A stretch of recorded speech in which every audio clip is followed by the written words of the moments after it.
The night that changed everything did not arrive with applause or headlines, but with a quiet question asked over a nearly empty table, a question so simple and human that it stayed alive in one powerful memory long after money, titles, and success blurred together. Want to share the table? Those were the words that rewrote two lives, even though neither man understood it at the time. Before the story unfolds, if you believe in kindness, second chances, and the quiet power of small human moments, take a second to like this video, share it with someone who needs hope today, subscribe to the channel, and tell us in the comments where you are watching from. Your support helps stories like this reach hearts that need them. Daniel Carter had learned how to survive on very little. His days began before sunrise, balancing work, parenting, and exhaustion in a way that left no room for dreams. As a single father, his world revolved around his 7-year-old son, Lucas, whose laughter was the only thing that could cut through the weight Daniel carried on his shoulders. Daniel worked as a night maintenance supervisor in a downtown commercial district, cleaning offices that gleamed with success he would never touch.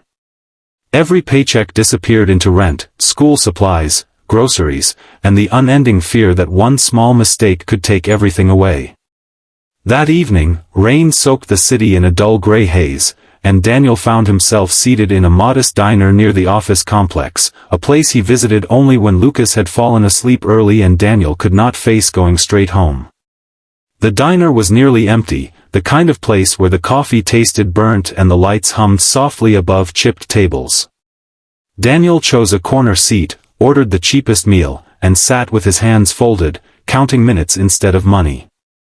Across the room sat another man, alone as well, dressed simply but carrying himself with a quiet authority. His name was Jonathan Hale, though Daniel did not know that. Jonathan was the CEO of one of the largest technology firms in the country, a man who commanded boardrooms and influenced markets, yet that night he was only a tired soul seeking silence. He had walked away from a high-stakes meeting that left him hollow, questioning the life he had built around ambition and isolation. He chose that diner because no one there would recognize him, and for once, he could breathe without expectations pressing down on him.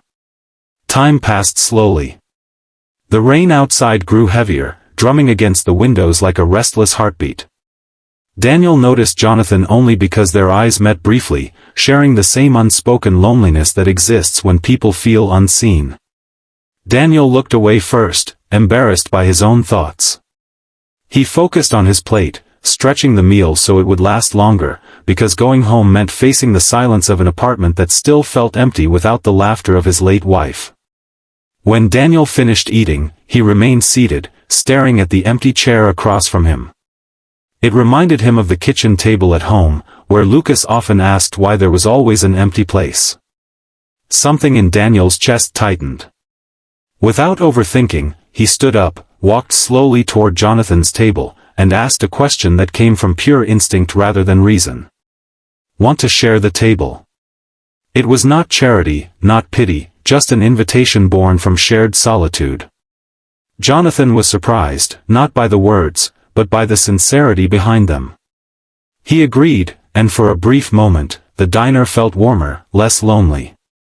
They ate quietly, not filling the space with forced conversation, but with the rare comfort of not being alone. Daniel spoke about Lucas, about juggling shifts and homework, about how love sometimes felt heavier than exhaustion.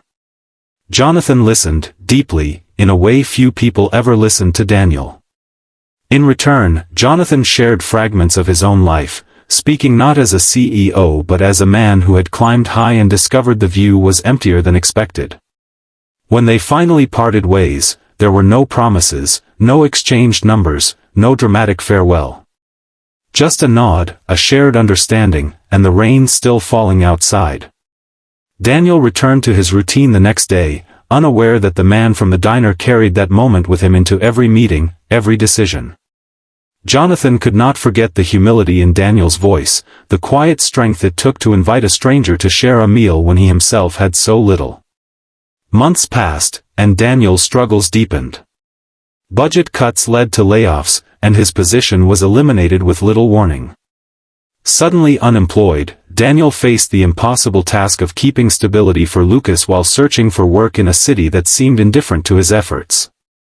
He took temporary jobs, worked odd hours, and hid his fear behind tired smiles so his son would not feel the weight of their uncertainty. Every night, after Lucas fell asleep, Daniel sat at the kitchen table, staring at the empty chair, wondering how long love alone could hold their world together. At the same time, Jonathan Hale began to change. The memory of that diner night refused to fade. It challenged his perception of success and forced him to confront how disconnected he had become from real human lives. He initiated programs within his company aimed at supporting working parents, funding community employment initiatives, and investing in local job training centers. Yet something still felt unfinished, like a chapter waiting to close. Fate, quiet and patient, brought their paths together again in an unexpected way. Daniel applied for a facilities management position at a newly renovated corporate campus, desperate for stability. During the final interview, he recognized Jonathan instantly, though Jonathan appeared different now, more open, less guarded.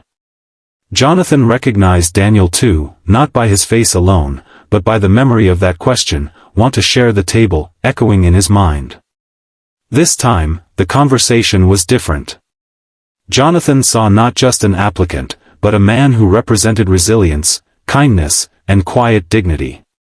Daniel was hired, not as an act of charity, but because Jonathan understood that character mattered more than polish.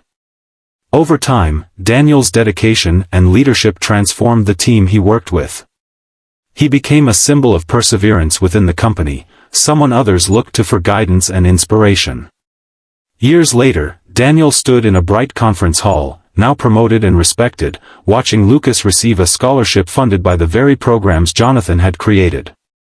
The empty chair at the kitchen table was no longer a symbol of loss, but a reminder of how one small act of humanity had set everything in motion. Jonathan watched from the crowd, his eyes filled with quiet emotion, knowing that night in the diner had given his success meaning. Just before the ending, we want to ask you something special.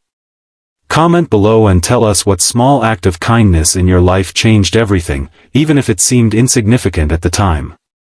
As the story closes, remember this. Lives do not always change through grand gestures or loud moments.